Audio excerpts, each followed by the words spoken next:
and military planes. Our Major Garrett is with us now at the White House. So, Major, these travel practices, they seem to at least go against the president's drain the swamp anti-corruption campaign message. Of course, these flights had to be approved. The military flights were approved by the White House, so someone in the White House would have been aware of what was taking place before it hit the news media. But how is the White House addressing these latest revelations?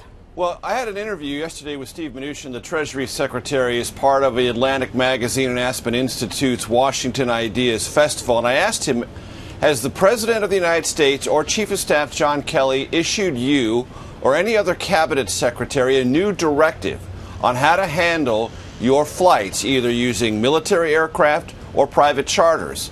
The Treasury Secretary said in that interview, no, there'd been no new guidance, no new directives, no new signals from the President or the Chief of Staff about how to handle this particular issue.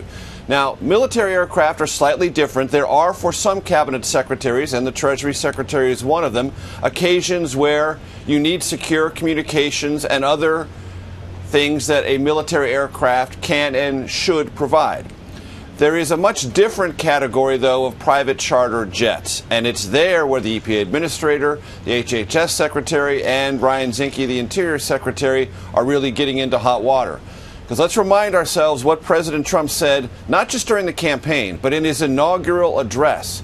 He described Washington as a place where government officials enjoy benefits and perks unavailable to most Americans, and often at those average Americans' expense. And he said those days were over.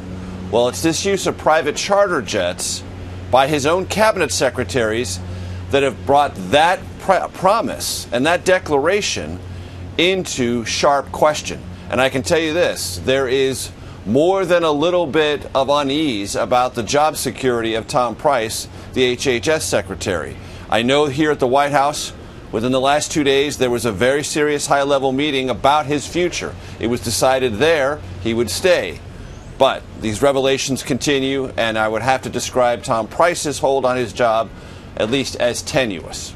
Here's the thing, Major. This isn't the first time that this White House has come under scrutiny for overspending. I'm thinking about the Secret Service running out of money covering the president and his extended family, the trips that he would take to Florida every weekend. Why do you think this issue and Secretary Price has been the issue that has bothered the president so much?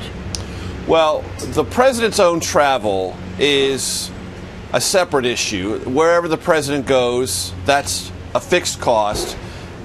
The cost associated with all of his family travels has become an issue, and that's one that the White House has tried to deflect as best it can.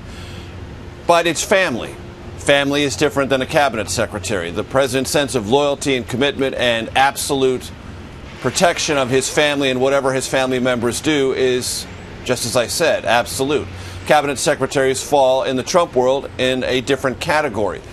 And you ask yourself, well, why would Tom Price, the HHS Secretary of Health and Human Services, be getting more of the president's public wrath and much more of a sort of hands-off approach from the press secretary, Sarah Huckabee Sanders? Well, one reason might be there still hasn't been a repeal and replacement of the Affordable Care Act. And one of the reasons Tom Price was put into the cabinet was because of his expertise in Congress on that issue and his imagined relationships within Congress to bring that legislation successfully to the president's desk. That hasn't happened. And as everyone who covers this White House knows, the president cares not only about that issue generally, but about performance specifically. So lack of performance plus a conspicuous mini scandal does not work to Tom Price's advantage. And Major, I'm not sure if Sarah Huckabee Sanders will have an on-camera briefing today, but as you well know, yesterday she was asked specifically about this question. She was asked if the White House had a role in authorizing these trips.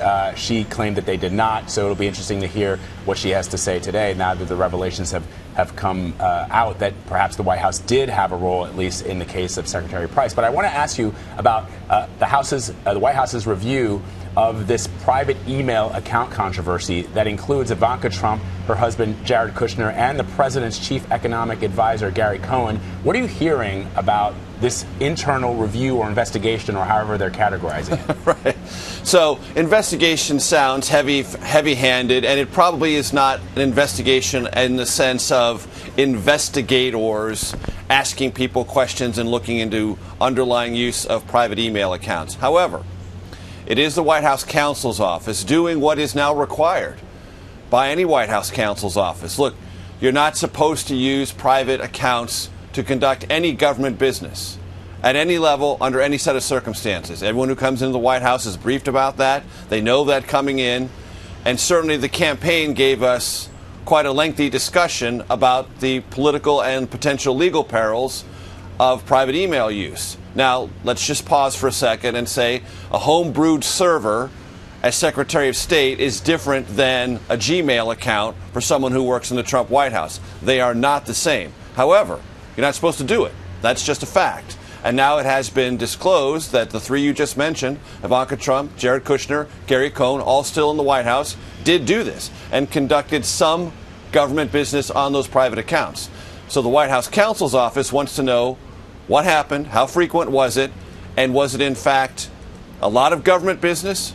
Not very much. Was it mostly incoming, meaning you were getting questions about something and then responding? And if you did you then move all of that private communication onto your government email account so it could be archived? That's a requirement of federal law. All these things are being looked into by the White House counsel's office. Significantly, based on conversations I've had here at the White House, the special counsel, Robert Mueller, who was conducting a widespread investigation to all potential matters with Russia and this White House and the Trump campaign, has to date not asked for any of these private email communications. So at this stage, it may change, but right now, there is no particular interest or even low-level interest, no interest at all, in the special counsel and this private email account usage. That, I think, is worth noting. Major Garrett reporting from the White House for us.